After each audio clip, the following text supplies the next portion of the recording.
अस्सलाम वालेकुम students, welcome to my channel chemistry with concept. आज हमने अपना नेक्स्ट टॉपिक डिस्कस करना है, that is inertness of noble metal. ठीक है, जो हमारा लास्ट चैप्टर चल रहा है केमिस्ट्री 9th क्लास, ठीक है, उसका जो है हम लोग टॉपिक डिस्कस करने लगे हैं इनर्टनेस ऑफ नोबल मेटल।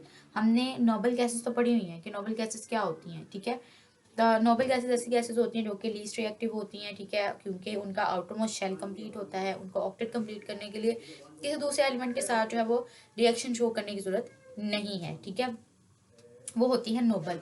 लेकिन इसी तरह से कुछ नोबल मेटल्स भी होती हैं। ठीक है, उसके बारे में हम लोग जो इनर्टनेस ऑफ नोबल मेटल में डिस्कस करने लगे हैं। ठीक है, इनर्टनेस इनर्टनेस का मतलब ये है कि ये भी बहुत कम रिएक्टिव होती हैं। ठीक है, अब यहाँ पे है कि एलिमेंट जिसमें, अच्छा, नोबल मेटल्स जो होंगी ना, नोबल मेटल्स ऐसी मेटल होंगी जिसमें जो इनका डी ऑर्बिटल है ना वो in the process of filling होगा, यानी कि अभी फिल हो रहा होगा। आपको पता है कि हमने जो इलेक्ट्रॉनिक कन्फिग्रेशन पढ़ी है that is S P D and F, ये पढ़ी है। ठीक है, S P D and F, आपको पता है पहले वाले के एस वाले के अंदर जो है वो 2 इलेक्ट्रॉन आ सकते हैं, पी वाले के अंदर 6 आ सकते हैं, डी वाले के अंदर जो है वो 10 आ सकते हैं, एफ वाले के अंदर 14 आ सकते हैं। ठीक है, अब जहाँ पे हमारा एफ, तो एफ इसकी तो बात ही नहीं हो रही। ठीक है, सिर्फ यहाँ तक बात हो रही है कि जिसमें ऐसे एलिमेंट्स, ठीक है, जिसमें डी ऑर्बिटल जो है in the process of filling होगा। प्रोसेस ऑफ फिलिंग का मतलब क्या है कि डी में 10 आ सकते हैं, तो डी में या तो 1 हो, ठीक है, या फिर 2 हो, या फिर 3 हो, या फिर 4 हो, या फिर 5 हो, एंड सो ऑन, इसी तरह से 10 तक। ठीक है, अभी प्रोसेस ऑफ फिलिंग में हो, 10 उसमें कंप्लीट नहीं हुए। ठीक है, तो इसको कहते हैं in the process of filling. तो ऐसे एलिमेंट्स जिसमें D orbital in the process of filling हो, यानी कि उसमें 10 से कम इलेक्ट्रॉन हो, अभी वो फिल हो रहा हो, उसको कहेंगे डी ब्लॉक एलिमेंट्स या ट्रांजिशन एलिमेंट्स। ठीक है, या फिर ट्रांजिशन मेटल्स। ठीक है, इसको डी ग्रुप कहेंगे, या फिर क्या बोलेंगे, ट्रांजिशन एलिमेंट्स या फिर ट्रांजिशन मेटल्स। ठीक है, उसके बाद फिर वो बता रहा है कि जो आपका पीरियोडिक टेबल है वो हमने पीरियोडिक टेबल में बहुत अच्छे से डिस्कस किया था कि जो पीरियोडिक टेबल होता है ना उसमें हमारे पास कितने ब्लॉक्स होते हैं, S P D and F. ठीक है, 4 ब्लॉक्स होते हैं, sorry for the noise, 4 blocks होते हैं S P D and F. ठीक है, और इनके ब्लॉक्स हमने इसी बेस पे बनाए हुए हैं कि जो आपके एस ब्लॉक के एलिमेंट्स हैं, ठीक है, उनका जो यानी कि उनका जो लास्ट इलेक्ट्रॉन होता है, वैलेंस शेल का इलेक्ट्रॉन, वो एस ऑर्बिटल में आता है। ठीक है, और डी में वही सेम केस होगा कि जिन ये सारे के सारे डी ब्लॉक एलिमेंट्स वही होंगे जिनका जो वैलेंस इलेक्ट्रॉन है वो डी ऑर्बिटल में आता होगा। ठीक है, उसके अलावा पी वाला भी सेम इसी केस, यही केस है कि पी ब्लॉक जो है वो सारे के सारे ऐसे एलिमेंट्स होंगे जिनका जो लास्ट वाला इलेक्ट्रॉन है वो पी सब शेल में आता होगा। इस तरह से एफ ब्लॉक भी। ठीक है, तो अब यहाँ पे हम लोग जो है वो डी जो है वो ऑर्बिटल की बात कर रहे हैं। इस दरमियान वाला जो ब्लॉक है ना, ठीक है, उसको हम लोग ट्रांजिशन मेटल्स बोलते हैं। ठीक है, यहाँ पे डी ब्लॉक एलिमेंट्स बोलते हैं। ठीक है जी, क्योंकि इन सारी की सारी मेटल्स का जो प्रोसेस यानी कि डी ऑर्बिटल होता है वो in the process of filling होता है। ठीक है, उसके बाद भी बताया जा रहा है कि पीरियोडिक टेबल के अंदर 7 मतलब 7 जो है वो क्या है, पीरियड्स है। ठीक है, और इसमें से जो 4 है, 5 है एंड 6 है, ये जो पीरियड्स है ना ये 10 एलिमेंट्स पे कंसिस्ट कर रहे हैं। ठीक है, 10 एलिमेंट्स पे कंसिस्ट कर रहे हैं, और ये जो है वो क्या यानी कि क्या बना रहे होते हैं, ट्रांजिशन बिहेवियर ये शो करते हैं। 6 पीरियड होता है, 4 5 एंड 6 पीरियड होता है पीरियड टेबल का, उनको हम लोग ट्रांजिशन एलिमेंट्स बोलते हैं या ट्रांजिशन मेटल्स बोलते हैं, जिसमें डी ऑर्बिटल जो है in the process of filling होता है। उसके बाद फिर वो बता रहा है कि जो पहली ट्रांजिशन सीरीज होती है ना, ठीक है, यानी कि 4 वाली जो पहली ट्रांजिशन सीरीज होती है, ठीक है, जो कि आपकी मैंने शॉर्ट फॉर्म में भी आपको बताई हुई। अगर आपने पीरियोडिक टेबल सुपर ट्रिक के नाम से मेरा लेक्चर अटेंड नहीं किया तो आप लोग पीरियोडिक टेबल सुपर ट्रिक लिखिएगा, बाई केमिस्ट्री विद कंसेप्ट लिखिएगा, आपको लेक्चर मिल जाएगा। तो यहाँ पे जो 4th पीरियड है, ठीक है, उसको वो फर्स्ट ट्रांजिशन सीरीज बोल रहा है। ठीक है, यानी कि ये फर्स्ट सेकंड थर्ड इस तरह से फर्स्ट ट्रांजिशन सीरीज।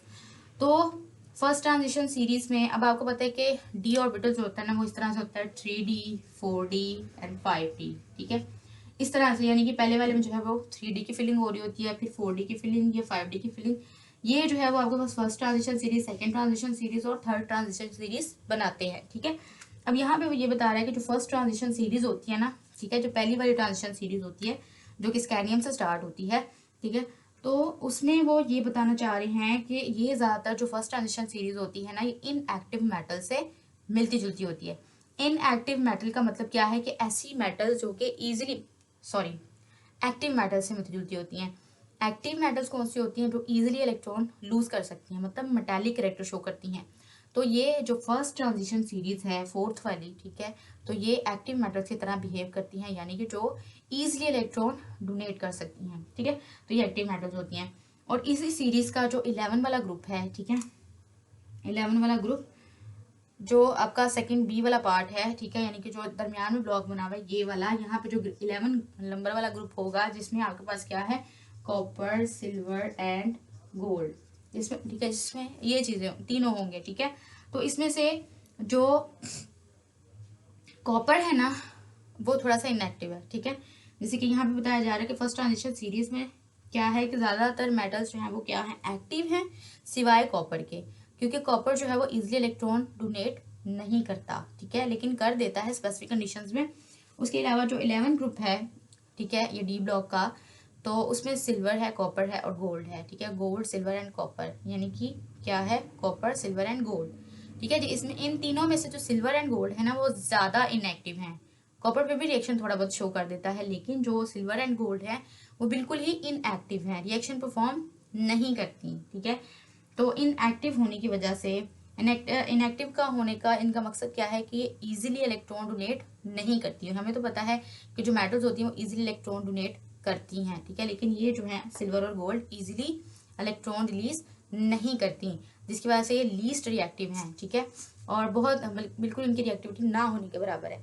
तो इसीलिए तो हम लोग जो ज्वेलरी वगैरह बनाते हैं, जैसे गोल्ड की बना ली या सिल्वर की बना ली, तो वो इसीलिए तो ज़्यादा वो जो है वो ख़राब नहीं होती, क्योंकि उन वो इनएक्टिव मेटल्स होती हैं, वो एक्टिविटी जो है वो हवा के साथ या फिर इस तरह के मॉइस्चर के साथ वो शो ही नहीं करती, ठीक है। इसलिए तो हमारा जो दूसरा जो लोहा वगैरह होता है वो इसलिए तो गल सड़ जाता है, ठीक है, एटमॉस्फेयर के साथ या हवा के साथ, हमने क्रोमियम में देखा था, ठीक है, तो इस तरह से वो ख़राब हो जाता है। लेकिन जो सिल्वर और गोल्ड होती है ना, ये इनएक्टिव होती हैं, ठीक है, यानी कि मॉइस्चर के साथ या पानी के साथ इनका रिएक्शन नहीं होता, तो इसलिए ये ख़राब भी नहीं होती, ठीक है। इसलिए ज़्यादातर लोग जो है वो गोल्ड ज्वेलरी यहाँ पे सिल्वर की ज्वेलरी जो है वो बनवाते हैं, ठीक है। तो ये वजह थी इनकी इनएक्टिविटी की। उसके बाद फिर हम लोग जो है वो अपने नेक्स्ट लेक्चर में मिलेंगे। आई होप आपको जो है वो क्लियर हो गया होगा, कोई इशू आपको नहीं है। कोई भी इशू हो तो मैंने ईमेल अकाउंट अपना जो है वो डिस्क्रिप्शन बॉक्स में दिया होता है, आप बिल्कुल उसको चेकआउट कर सकते हैं, मुझे ईमेल कर सकते हैं अपना क्वेश्चन। उसके अलावा मुझे आप कमेंट बॉक्स में जो है वो क्वेश्चन कर सकते हैं, मैं वहाँ पे भी आंसर कर दूंगी। और इसके अलावा मैंने ट्विटर लिंक का अकाउंट दिया होता है, ठीक है जी। और इसके अलावा मैंने आपके लिए जो है वो मोटिवेशनल चैनल भी खोला है, ठीक है, मोटिवेशन विद अक्सा अशफाक के नाम से, आप उसको भी चेकआउट कर सकते हैं। आई होप आपको मोटिवेशन मिलेगी। मैंने उसमें भी हर जो है जो मुझे लगता है कि स्टूडेंट्स के लिए बड़ा इंपॉर्टेंट टॉपिक है, उस पर जो है स्टूडेंट्स को कुछ वो स्टडी करना चाहिए, ठीक है, स्टडी के साथ साथ जिससे वो मोटिवेटेड रहें, तो ज़रूर आप उसको जो है वो विज़िट कीजिए। और लेक्चर्स अच्छे लग रहे हों तो बिल्कुल लाइक ज़रूर कीजिए, शेयर ज़रूर कीजिए, ठीक है, इससे मुझे मोटिवेशन मिलेगी। Thank you so much for watching.